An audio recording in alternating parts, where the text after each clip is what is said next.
All right, Tiger, thanks for coming in. Just so everybody knows, we're a little short on time, so we're going to keep this to about 10-15 minutes. We got to get you out of here. Let's just start off with your thoughts and expectations coming into this week as the finale of the FedEx Cup.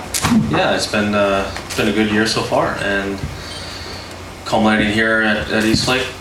I'm surprised. I just played 9 holes. I'm surprised at how playable the golf course is. I mean, fairways are pretty wet, obviously, picking up a little bit of mud, but the greens are unbelievable. They're firm.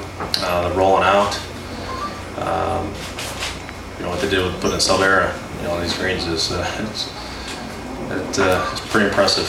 How it takes the moisture out. But overall, I think we're looking forward to the week. Got a great field as always on just a wonderful golf course. Start with Steve.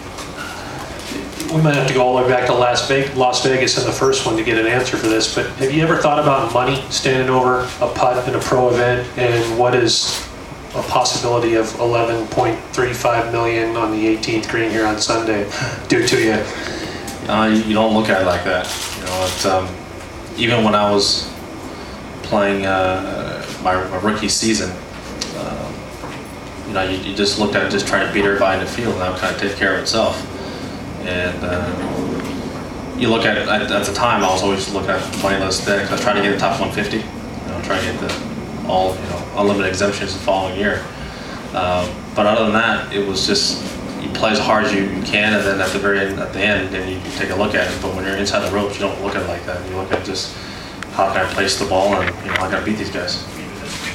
Absolutely, it doesn't change. Winning always takes care of itself. Tommy? Tiger, outside of majors, how do you rate the quality of your victories? Is it the strength of the field, the difficulty of the course, or how you play, something like that? Tommy, I think that if you look at this year, I've won on some pretty good golf courses against, I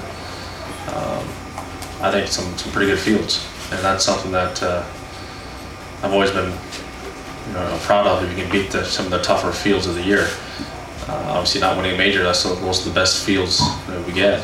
But outside of that, most of my victories came on some of the more difficult golf courses, and more of the top players played in some of the tournaments I played in. Nick? Tiger, besides just the monetary rewards, what are the characteristics that you see in this event that does elevate it to being something more than the garden variety stuff? If you look at years past, before we had this format, it was basically the hottest players for the year. Now it's a little bit different now because you get some of the hotter players towards the end of the year, or in this event. But generally, you get the top 30 players.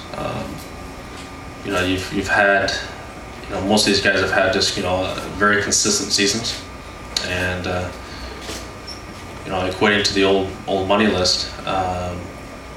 The top 30 players meant that you had a very consistent year, and you had, as I said, the hottest players for the year. This is a little bit different though, because you actually get some of the hotter players that have played later in the year. For instance, like Heath playing as well as he did towards the end of the season, or Mark Leishman playing as well as he has.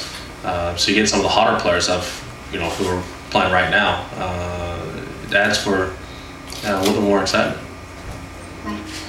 Tiger, there was obviously the scheduling of this tournament. There's the break because there's the President's Cup, and guys have talked for the first couple of years of how the scheduling should come about. There seemed to be this year a lot of momentum going through the first 3, and then the week off, and then this. Do you have any sense that there was a loss of momentum in the tour schedule, and is there any solution to that?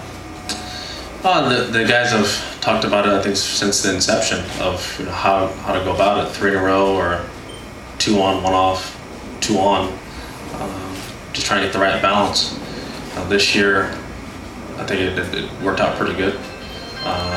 Going forward, it might change it based on where the Ryder Cup falls, things like that. But I think this year was a pretty good balance. Right here. Tiger, how would you describe your seasons this year, and do you still in part define your seasons by how you do in majors? Yeah, absolutely. I mean, it's major championships are the biggest events, and unfortunately, I didn't win any of the 4.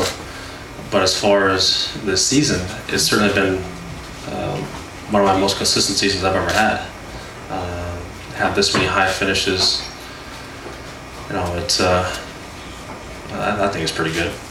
I think excluding a match play event, if you just do stroke play events, 2 tournaments outside the top 10 and one of them was in the 11th. I think that's a pretty good season. All right, and then pass up to Robert, please. Tiger, when the Olympics were held here in Atlanta in '96, there was a big press conference in Augusta to try to get golf in the Olympics, and it's kind of a long shot thing. It failed.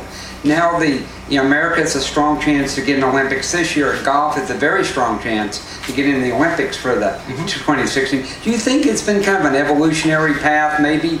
I don't know, it started here, but maybe to get golf in the forefront of the Olympic movement? I think so. I mean, just like most sports, it takes time.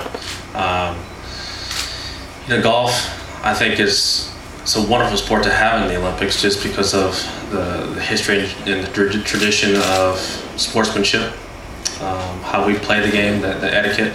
Our sport is second to none in any of these regards. Guys call shots on themselves. You don't find that in any other sport, or if you make a mistake, guys will call it on themselves. This is what separates our sport, and I think it fits perfectly in the Olympic spirit. Tiger, the year 2006 when you didn't play here, what kept you away? I can't remember. Sorry. 2006. Yeah, I'm sorry. Adam Scott happened to win, Casey. Right. Was that not the year you went to Shanghai? I don't know. You have to research that. I'm sorry. Tiger, do you look at this as a must-win in terms of? There's all these various scenarios. Like Fury could finish first, or second. You could finish fourth and not win the thing. And there's all of these strange little scenarios. So does this matter? And if you don't win the FedEx Cup, do you still think I've had a pretty good year? And then B, do you look at this as some kind of I don't want to use the term Super Bowl, but some sort of grand finale that I must now win this week? Well, you always have the same approach, same attitude. You try and win every tournament you enter. So whether it's a regular tour event, a playoff event, World Golf Championship, Players, whatever it may be, it's the same intensity. You bring the same attitude to play. As far as there are a lot of things that are at stake this week.